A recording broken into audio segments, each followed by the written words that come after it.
Hello বন্ধুরা, রিঙ্কুর রান্নাঘর with place ফুডে আপনাদের স্বাগতম। আশা করি আপনারা সুস্থ আছেন, ভালো আছেন। আমিও ভালো আছি। জানি বন্ধুরা, এই রেসিপিটা হয়তো অনেকেই জানেন, কিন্তু আমি কিভাবে তৈরি করি তার উপকরণ ও রেসিপিটা একবার দেখে নিন।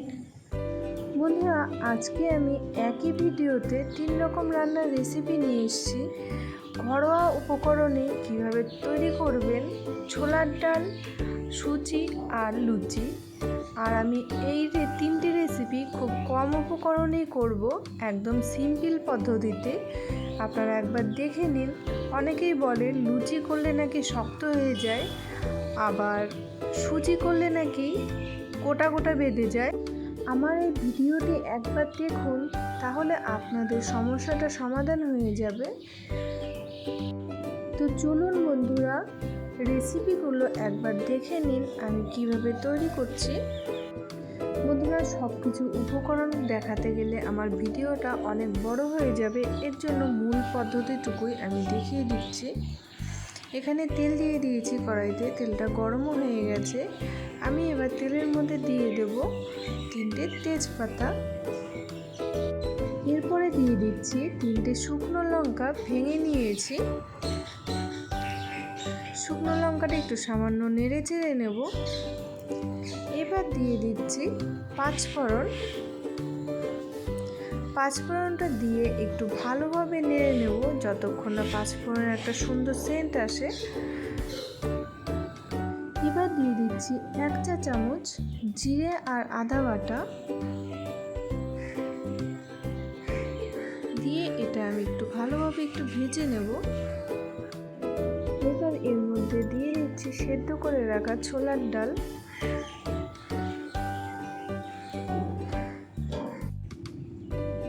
এবার এর মধ্যে দিয়ে দিচ্ছি পরিমাণ মতো নুন,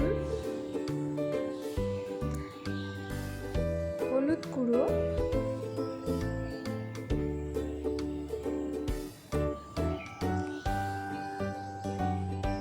আর দিচ্ছি চিনি। চিনিটা আমি 2 টেবিল চামচই দিলাম। চিনিটা আপনারা আপনাদের পছন্দ মতো দিতে পারেন। আর এই ছোলার ডালে কাজু কিশমিশ আর নারকেল কুচিও দিতে পারেন। আমি দিলাম না, কারণ আমি ঘরোয়া পদ্ধতিতে তৈরি করেছি। আর এখানে দিয়ে দিলাম গরম মশলার গুঁড়ো। ছোলার ডালটা একদম রেডি হয়ে গেছে। আমি এবার এটা নামিয়ে নেব। নামিয়ে নিয়ে আপনাদেরকে আমি এটা দেখিয়ে দিচ্ছি। এই যে দেখুন, ছোলার ডালটা আমার একদম রেডি হয়ে গেছে। এবার আমি সুজি তৈরি করে নেব। সুজিটা তৈরি করার জন্য আমি কড়াইতে 1 টেবিল চামচ ঘি দিয়ে দিয়েছি। দিয়ে একটু গরম করে নিয়েছি। এর মধ্যে দিয়ে দিচ্ছি 1 বাটি সুজি। দিয়ে আমি একটু হালকা নেড়ে চেড়ে ভেজে নেব। সুজিটা ভেজে নেওয়া হয়ে গেছে। সুজিটা আমি অন্য আর একটা পাত্রে নামিয়ে নেব। এবার আমি সুজিটা রান্না করে নেব। এখানে প্রথমে জল দিয়ে দিচ্ছি, কারণ গুরুজনরা বলেন যে গরম কড়াইতে দুধ দিতে নেই। এই কারণে আমি প্রথমে জলটা দিয়ে দিলাম। এবার আমি দিয়ে দেব দুধ। দুধটা দিয়ে একটু ফুটে উঠলেই আমি সুজিটা দিয়ে দেব। দুধটা ফুটে উঠেছে দেখুন। এবার আমি দিয়ে দেব সুজি। সুজিটা এমনভাবেই দেব, দেখুন, এই কারণেই আমার সুজির দলা পাকাবে না। এই যে অল্প অল্প করে দিতে হবে, আর একটু সুজিটা নেড়ে দিতে হবে।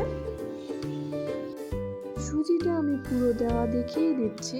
এইভাবেই দেবেন, আর এইভাবে অনবরত নাড়তে থাকবেন, তাহলে দেখবেন সুজির দলাটা পাকাবে না। আর আজকে সুজি রান্না করার এটাই আমার মূল কারণ ছিল। আমি কিন্তু সুজিতে কিছুই দিইনি, আপনারা চাইলে কাজু কিশমিশও দিতে পারেন। প্রথমেই বলে রেখেছি, আমি আজকে একদম সিম্পল পদ্ধতিতে, ঘরোয়া পদ্ধতিতে আমি রান্নাটা করে নেব। সুজিটা কিছুক্ষণ ফুটে উঠলে আমি এর মধ্যে দিয়ে দেবো চিনি। দেখুন, সুজিটা ফুটে কিন্তু অনেকটাই ফুলে উঠেছে। এর মধ্যে এবার আমি দিয়ে দিলাম চিনি। দিয়ে একটু সামান্য আর একটু নেড়ে চেড়ে নেব, কারণ চিনিটা গলতে টাইম দেব। এর মধ্যে দিয়ে দিচ্ছি এলাচ গুঁড়ো। এটা দিলে খুব সুন্দর একটা সেন্ট আসবে, তার জন্য এখানে আর কিছু দেওয়ার কোনো প্রয়োজনই পড়ে না। সুজিটা যদি আপনারা পাতলা খেতে চান তাহলে একটু নরম রাখবেন। আমি এটা শক্ত করব, এই কারণেই আমি একটু টানিয়ে নিয়েছি। আর সুজিটা আমার একদম রেডি হয়ে গেছে। আমি এই মতো অবস্থায় নামিয়ে নেব, তাহলেই দেখবেন জমে যাবে, জমে একদম শক্ত হয়ে যাবে। দেখুন সুজিটা আমি নামিয়ে নিয়েছি, আর থালটা একটু সামান্য ঝাঁকিয়ে দেবো, কারণ সুজিটা ভালোভাবে বসার জন্য। আর এটা ঠান্ডা হলে আমি কেটে নেব, কেটে নিয়ে পিসগুলো আপনাদেরকে আমি দেখিয়ে দেবো। করে নেব লুচি। লুচিটা তৈরি করার জন্য আমি ময়দা আর গমের আটা নিয়ে নিয়েছি, হাফ ময়দা আর হাফ গমের আটা নিয়েছি। এটা হলো গমের আটা আর এটা হলো ময়দা, দুটো একসাথে মিশিয়ে আমি এটা মেখে নেব এবার। আর লুচিটা মাখার পদ্ধতিটা থেকেই শুরু হয়, লুচিটা ফুলবে কিনা আর শক্ত হবে কিনা। এর মধ্যে দিয়ে দিচ্ছি আমি প্রথমে নুন,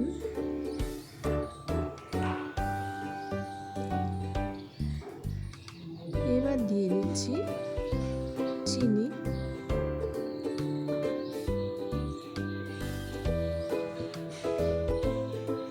আর দিয়ে দেব রিফাইন তেল। এখানে আমি 2 টেবিল চামচ মতো রিফাইন তেল দিয়ে দিলাম। দিয়ে এবার আমি ভালোভাবে এটা মিশিয়ে নেব। আর এটা ভালোভাবে মেশানোর জন্যই কিন্তু লুচিটা ভালো মতো ফুলবে। এটা যত ভালো মেশানো হবে লুচিটা তত ভালো ফুলবে আর নরমও হবে। তেল, চিনি, নুন দেওয়া অবস্থাতেই আমি ভালোভাবে আটাটা এইভাবে মেখে নিয়েছি। আর এইটা এইভাবে মাখবেন। এই যে হাতে দেখছেন মুঠো করছি, মুঠো হয়ে আসলে তখনই বুঝতে পারবেন যে আটাটা মশকানো হয়ে গেছে ভালো। এর মধ্যে আমি এবার জল দিয়ে দেব, জল দিয়ে মেখে নেব।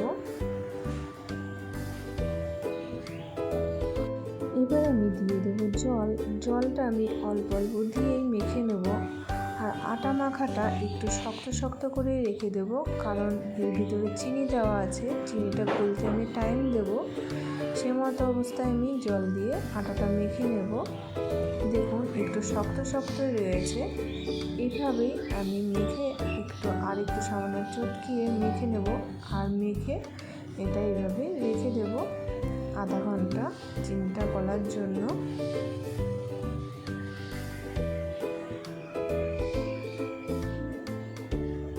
দেখুন আটাটা মাখা হয়ে গেছে, আমি এই মতো অবস্থায় আটাটা আধ ঘন্টা রেখে দেব। দেখুন আধা ঘন্টা পর ফিরে এসেছি, চিনিটা গলে গেছে, এই কারণে আটাটা আমি আবার মেখে নিলাম। এর মধ্যে এবার আমি হাতে একটু তেল দেব, তেল দিয়ে লুচিগুলো কেটে নেব।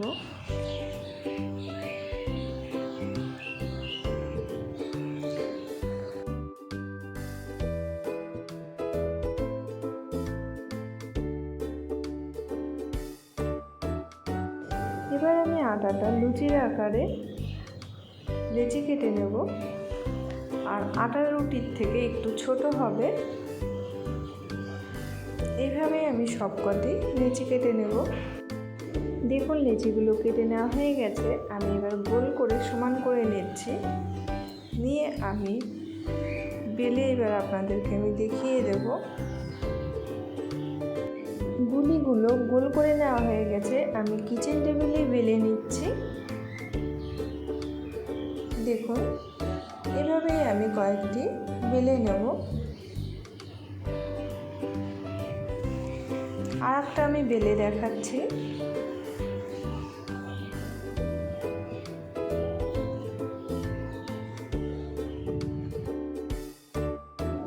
দেখুন সবকটি লুচি আমার বেলে নেওয়া হয়ে গেছে, আর কড়াইতে তেল দিয়ে দিয়েছি, তেলটা গরমও হয়ে গেছে।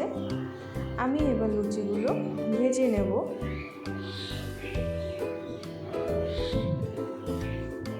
এর মধ্যে এবার দিয়ে দিচ্ছি লুচি। দেখবেন কত সুন্দর ফুলবে, একদম ফুলকো লুচির মতোই ফুলে গেছে। এই যে দেখুন,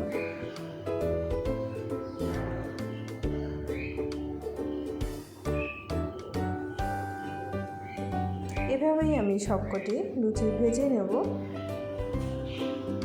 লুচিগুলো ভেজে নিয়ে আপনাদেরকে আমি দেখিয়ে দিচ্ছি ডাল, সুজি আর লুচি একসাথে কেমন হয়েছে আপনাদেরকে আমি দেখিয়ে দিচ্ছি সেটা। দেখুন বন্ধুরা, 3 রকম রেসিপি একদম রেডি হয়ে গেছে। আপনারা বাড়িতে তৈরি করে খাবেন আর কমেন্টে অবশ্যই আমাকে জানাবেন।